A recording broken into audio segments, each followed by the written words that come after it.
भोजपुरी के trending star Khesari Lal Yadav ने गाड़ दिया है झंडा।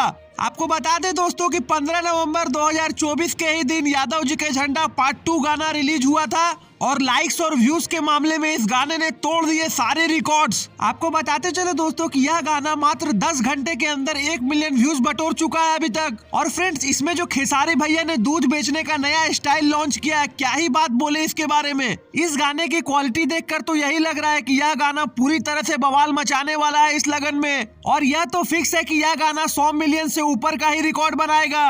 गाने को लिखा है खेसारी लाल यादव के सुपरहिट राइटर कृष्णा बेदर्दी जी ने और म्यूजिक दिया है विनय विनायक जी ने। दोस्तों, यह गाना आया है वेस्ट भोजपुरी यूट्यूब चैनल से। हालांकि जितने भी खेसारी लाल यादव के हेटर्स हैं, उनका कहना यह है कि खेसारी लाल यादव ने जातिवाद गाना गाकर जातिवाद को बढ़ावा दिया है। तो आपको बताते चले दोस्तों कि खेसारी कोई पहले सिंगर नहीं है जिन्होंने जातिवाद पर गाना गाया है। इससे पहले भी पावर स्टार पवन सिंह ने बबुआन सॉन्ग गाकर यह रिकॉर्ड बनाया था। दोस्तों, सुनने में तो यहाँ तक आया है कि यादव जी के झंडा गाना बनाने में 20 लाख रुपए का खर्च आया है। अब देखना यह है कि इस लगन में यह गाना कितना कमाल करता है। मुझे तो फिक्स लग रहा है कि यह गाना 100 मिलियन से ऊपर क्रॉस करेगा और एक सुपरहिट रिकॉर्ड बनाएगा। तो आपकी क्या राय है दोस्तों, कमेंट बॉक्स में बताएं और हमारे चैनल को सब्सक्राइब करें।